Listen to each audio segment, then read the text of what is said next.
আমি 7-8 দিনের মধ্যে আমাদের ইউনিয়ন আবার চিঠি দেবে আপনাদের কাছে, যে হচ্ছে যে আপনারা আলোচনা শুরু করুন। আলোচনা যদি শুরু না করেন, আমরা বলছি আর আমরা কিন্তু দ্বিপাক্ষিক আলোচনার জন্য বসে থাকবো না। আমরা তাহলে ত্রিপাক্ষিক আলোচনার জন্য আমাদের ইউনিয়নকে যা করার তাই করব। গ্রাফাইটকে যেমন ভাবে থার্ড পার্টি এগ্রিমেন্টের জন্য টেনে নিয়ে গিয়েছিলাম, ঠিক একই ভাবে পিসিবিএল ম্যানেজমেন্টকেও আমরা সুষ্ঠু আলোচনায়, ত্রিপাক্ষিক আলোচনায় টেনে নিয়ে যাব। একটা সময় পর্যন্ত অপেক্ষা করব, তারপর আমরা অপেক্ষা করব না। কারণ আমাদের কাছে সবচেয়ে বড় সত্য শ্রমিক শ্রেণীর স্বার্থ। এর উপরে আমাদের কাছে বড় সত্য আর কিছু নেই। আমাদের কাছে সবচেয়ে বড় সত্য হচ্ছে যে ওয়ার্কিং ক্লাস, শ্রমিক শ্রেণী, মেহনতি মজদুর, তার হচ্ছে স্বার্থ। এটা হচ্ছে আমাদের কাছে বড় সত্য। ভাববেন না ক্যান্টিনে খাবারের কি কোয়ালিটি বাড়ছে না কমছে? ওয়ার্কাররা কাজ করে আসছে, বারবার বলা হয়েছে, যতবার বলা হচ্ছে ততবার বলছেন দেখছি দেখছি।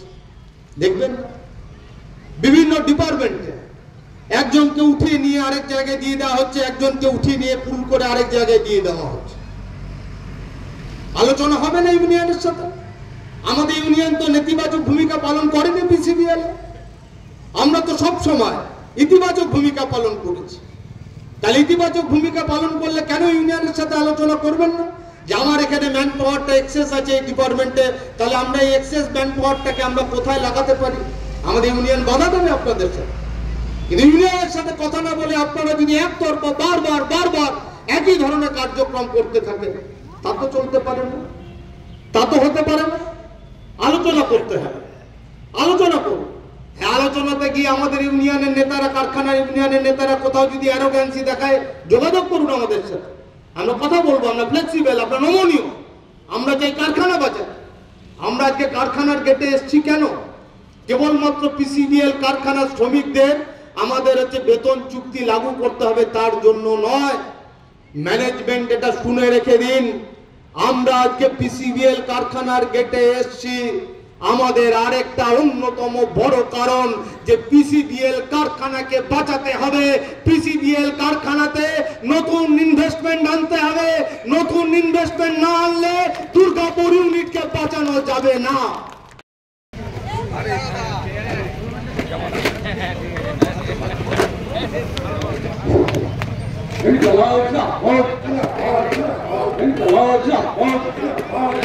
PCBL complex নেতৃত্বে পিসিবিএল শ্রমিক শ্রেণী লড়ছে লড়বে লড়ছে লড়বে। নেতৃত্বে পিসিবিএল শ্রমিক শ্রেণী লড়ছে লড়বে লড়ছে লড়বে। অবিলম্বে বেতন চুক্তি সুষ্ঠু ঘোষণা করতে হবে, অবিলম্বে বেতন চুক্তি সুষ্ঠু ঘোষণা ম্যানেজমেন্টকে করতে হবে। আমাদের দাবি তো আমরা অনেক আগে পেয়েছি। আমাদের পিসিবিএল শ্রমিকদের স্বার্থে এবার বেতন চুক্তি হওয়ার আলোচনা শুরু হওয়ার কথা আমরা অনেক আগে দিয়েছি। আর তৃণমূল হচ্ছে যে তারা দুই গ্রুপ মিলে শ্রমিক স্বার্থ যাতে লঙ্ঘিত হয়, যাতে মালিকদের স্বার্থ সুরক্ষিত হয়, তার জন্য নাটক শুরু করেছে। আর মালিক পক্ষ হচ্ছে সেই সুযোগটা নিচ্ছে। আমরা আজকে এটা পাল্টা সমান, আমরা এটা ম্যানেজমেন্টকে বলতে এলাম, পিসিবিএলকে, যে শ্রমিক স্বার্থে চুক্তি অবিলম্বে লাগু করতে হবে। ওই দুই গ্রুপের ঝামেলায় শ্রমিকরা যেন মাছ থেকে মারা না যায়, পরিষ্কার কথা। শ্রমিকদের জন্য লড়াই করেছে, শ্রমিকদের স্বার্থে লড়াই করেছে। এই যে কারখানাতে, এই যে ক্ষুদ্র মাঝারি লৌহ ইস্পাত শিল্প কারখানা, এই কারখানাগুলোতে কাজের সময় যে মারা যেত, এই তৃণমূলের নেতারা সব হচ্ছে 3 লাখ টাকা, 2.5 লাখ টাকা, 4 লাখ টাকা দিত, আর ম্যানেজমেন্টের থেকে কিছু টাকা নিয়ে নিত, ডেড বডি তো টাকা নিয়ে রফা করে দিত। আর ম্যানেজমেন্টের সুযোগ নিয়ে ডেড বডি নিয়ে চলে যেত বিহার, ইউপিতে চলে গেল। ভাইজাকে বড় ইন্ডাস্ট্রি করে বসে আছে। আমাদের রাজ্যের যারা শাসক দলের ট্রেড ইউনিয়ন, তারা হচ্ছে পর্যালোচনা করবেন না যে কেন দুর্গাপুর থেকে, পশ্চিম বাংলা থেকে উঠে গিয়ে ভাইজাকে কারখানা করছে, কেন চেন্নাইতে কারখানা করছে, কেন কোচিতে কারখানা করছে, কেন হচ্ছে গুজরাটে কারখানা করছে, মুম্বাইতে কারখানা করছে। একবারে বিশ্লেষণ করবেন না শাসক দল? কর্পোরেট ইস্পাত বন্ধ হলো সম্ভবত 2013 সালে, নাকি 2013 সালে। ওদের ভাইজাগ প্ল্যান্টটা খবর নেই, কর্পোরেটে দারুণ উৎপাদন হচ্ছে। পিসিবিএল কে বন্ধ করার চক্রান্ত আইএনটিটিউসি যদি করে, আমরা আমাদের শ্রমিকদের বলবো, আমাদের প্রথম কাজ বুকের রক্ত দিয়ে পিসিবিএল কারখানাকে রক্ষা করতে হবে। এই পিসিবিএল কারখানা রক্ষা করা মানে মালিক পক্ষের দালালি নয়। পিসিবিএল কারখানা রক্ষা করা মানে পিসিবিএল শ্রমিকদের স্বার্থ রক্ষা করা। তার জন্য আমাদের লড়তে হবে। বারবার আমরা যে কথা বলছি, আবার বলছি, যে কারখানা না থাকলে ইউনিয়ন থাকে না। আজকে যে উৎপাদন আমাদের এখানে হচ্ছে, চেন্নাইয়ের আপনারা জানেন পিসিবিএল এর ওয়ার্কার, যে 4th জেনারেশনের যে অটোমেশন কারখানা তৈরি হচ্ছে, এখনো ফুল পেজে প্রোডাকশন স্টার্ট হয়। আমাদের যে প্রায় 1.5 লক্ষ ইয়ারলি প্রোডাকশনের হচ্ছে যে আমাদের টার্গেট আছে, এই 1.5 লাখ প্রোডাকশন যদি অন্য কারখানা থেকে করে ফেলে, কেন কোম্পানি আমাদের এখানে ইনভেস্ট করবে? কেন কোম্পানির যারা হচ্ছে উচ্চপদস্থ আধিকারিকরা আছে তাদের বলবো ইনভেস্ট করতে? করোনার সময় আলোচনা শুরু হয়েছে, আমাদের ইউনিয়নের নেতারা বলল, আমরা লোকাল ম্যানেজমেন্টের সাথে কথা বললাম, বললো যে আমাদের হাতের বাইরে। আমরা কলকাতায় কথা বললাম, আমরা বললাম যে পিসিবিএল দুর্গাপুরের একটা প্রেস্টিজিয়াস কারখানা, আজকে সঞ্জীব গোয়েঙ্কা মাথার উপরে থাকতে পারে। যখন রমাপ্রসাদ গোয়েঙ্কা ছিলেন, আরপিজি ছিলেন, তখন তারা হচ্ছে এই কারখানা তৈরি করেছেন। আর জ্যোতিবাবুরা যখন মুখ্যমন্ত্রী ছিলেন, তখন এই আরপিজি কারখানা, গ্রাফাইট কারখানা এরা এক্সপানশনের সাহস পেয়েছিল। তখন দায়বদ্ধতা থাকতে হবে শিল্পের প্রতি। শিল্প না থাকলে ইউনিয়ন কোথায় হবে? তাহলে শিল্পকে রাখতে হবে, তবেই তো ইউনিয়ন। আমরা কয়েকদিন আগে গ্রাফাইট কারখানার গেটে মিটিং করে আমরা একই কথা বলেছি। আইএনটিটিউসির নেতারা ওখানে চাকরি দেওয়ার নাম করে টাকা খেয়ে নিচ্ছে, কন্ট্রাক্টর ওয়ার্কার থেকে পার্মানেন্ট করবে, টাকা খেয়ে নিচ্ছে। আর আপনাদের এখানে পিসিবিএল এইখান থেকে প্রোডাকশন নিয়ে যেতে হচ্ছে হলদিয়াতে, যদি হচ্ছে পোর্টে যেতে হয় বন্দরে, তার প্রোডাকশন কস্ট প্রতি টনে প্রায় 1000 টাকা বেশি পড়ছে। 1000 টাকা বেশি পড়ছে। কেন 1000 টাকা বেশি পড়ছে? যাতায়াতের কষ্ট আছে, ইত্যাদি আছে, আর দাদাগিরি ট্যাক্স আছে। এই যে শুভেন্দু আজকে হচ্ছে বিশুদ্ধ গঙ্গা জলের মতো ঘুরে বেড়াচ্ছে, নেচে বেড়াচ্ছে। হলদিয়া পোর্টে তৃণমূলে ছিল যখন দাদাগিরি ট্যাক্স শুভেন্দু অধিকারীর নামেই চলতো, এখনো চলে একটা পার্টি। 1000 টাকা পার টন পিসিবিএল এর হচ্ছে প্রোডাকশন কস্ট বাড়ছে দুর্গাপুর থেকে নিয়ে যেতে। আগে মনোপলি মার্কেট ছিল পিসিবিএল, এখন বিড়লা, কন্টিনেন্টাল, আরো কত কোম্পানি সব চলে এসেছে, হিমাদ্রি, বিকে, কতগুলো কোম্পানি পিসিবিএল আজকে হচ্ছে ডাক কম্পিটিশনের মুখে, প্রতিযোগিতার। আমাদের এই পিসিবিএল দুর্গাপুর ইউনিটে প্রায় 1.5 লক্ষ মেট্রিক টন আমাদের প্রোডাকশনের টার্গেট। তো 1.5 লক্ষ মেট্রিক টন প্রোডাকশন হবে, কোনো অসুবিধা নেই। ম্যানেজমেন্টকে অনুরোধ করবো, 1.5 লক্ষ প্রোডাকশন হচ্ছে করার দায়িত্ব একমাত্র হচ্ছে আমাদের সিআইটিউ নয়, বা ওয়ার্কিং ক্লাসের নয়, বা খালি শ্রমিকদের নয়, ম্যানেজমেন্টেরও কিছু দায়িত্ব থাকে, দায় থাকে। আর তৃণমূলের নেতারা 2.5 লাখ টাকা পরিবারকে দিত, 3 লাখ টাকা পরিবারকে দিত, আর বাদ বাকি টাকা হাফিস করে দিত। গত 3টে ঘটনা ঘটেছে, আমরা ইনভলভ হয়েছি। 13 লাখ টাকা যে মারা যাচ্ছে তার পরিবারের একজনের চাকরি, আর শ্মশানের কাজের জন্য 50,000 টাকা। আমরা বলেছি কোন কারখানায় তার কমে 1 পয়সা এগ্রিমেন্ট হবে না যদি কর্মরত অবস্থায় কোন শ্রমিক মারা যায়। ভাবে চার্টার অফ ডিমান্ডের দাবিতে লড়তে হবে। আর মাথায় রাখতে হবে, তৃণমূল কংগ্রেসের দলাদলিতে পিসিবিএল এর টপ ম্যানেজমেন্টকে আমরা যে ইনভেস্টমেন্টের জন্য অনুরোধ করেছি দুর্গাপুর ইউনিটে, এই ইনভেস্টমেন্ট যেন ফিরে না যায়। এই ইনভেস্টমেন্ট আমাদের আনতে হবে দুর্গাপুর ইউনিটে। যেভাবে দুর্গাপুরে আমাদের ইউনিটে বিভিন্ন জায়গায় আধুনিক মেকানিজম শুরু হচ্ছে প্রোডাকশনে, এটাকে আরো বেশি করে ইনভেস্টমেন্ট আনতে হবে। এই ইনভেস্টমেন্ট এনে আমাদের কেন ইনভেস্টমেন্ট আনতে হবে? তাহলে আমার পকেটে 2 পয়সা ঢুকবে না। এখানে ইনভেস্টমেন্ট বেশি আনা মানে দুর্গাপুরের ছেলেদের কাজ পাওয়া, এখানে ইনভেস্টমেন্ট বেশি পাওয়া মানে দুর্গাপুরের কন্ট্রাক্টর ওয়ার্কারদের কাজ পাওয়া। আর তৃণমূলের নেতারা ভাববে যে ইনভেস্টমেন্ট আসছে, চ তাহলে আবার পকেট ভরা যাবে, তাহলে চ এখন অন্তত হাতে হাতে হাত ধরি, তারপরে ইনভেস্টমেন্টটা আসবে যখন, তখন খাম আমরা বলবো দুটো জায়গায় দুই ঠিকানায় পাঠিয়ে দিন, একটা আসানসোলে পাঠিয়ে দেবেন আর একটা কারখানার পিছনে পাঠিয়ে দেবেন, তাহলেই হচ্ছে হয়ে যাবে। আমরা বলছি না, এইভাবে খাম পাঠিয়ে কারখানা বাঁচতে পারে না, খাম পাঠিয়ে কারখানা বাঁচতে পারে না। কারখানা ম্যানেজমেন্টকেও বুঝতে হবে, এই কালচার নষ্ট করেছেন আপনারা নিজেরা। কোথায় আমাদের সিআইটির দিকে তো আঙুল তুলতে পারবেন না, তো মাইকে দাঁড়িয়ে প্রকাশ্যে ঘোষণা করছি, সিআইটির দিকে কোন কারখানা আঙুল তুলতে পারবেন যে আমাদের ইউনিয়নকে খাম দিতে হয়? কোন কারখানা বলতে পারবেন? একটা কারখানা বলতে পারবেন না যে আমাদের ইউনিয়নকে বা ইউনিয়নের নেতাদের খাম দিতে হয়। আর আমি পট পট করে কারখানার নাম বলবো দুর্গাপুরের, কার কাছে কারখানার গাড়ি কার কাছে খাম নিয়ে পৌঁছে দেয়, একের পর এক তালিকার নাম বলবো, লজ্জায় মাথা নিচু হয়ে যাবে। আপনারা আমার নামে মানহানি মামলাও করতে পারবেন না। আপনারা তো মাল নেন, ঘুষের মাল নেন। ওয়ার্কাররা যে শ্রম করে, সে শ্রমের বিনিময়ে যে লাভ হয়, সে লাভ একটা অংশ আমরা ওয়ার্কারদের দিতে বলি। আপনারা সেখান থেকে কাটেল পেন করে ঘুষ খান।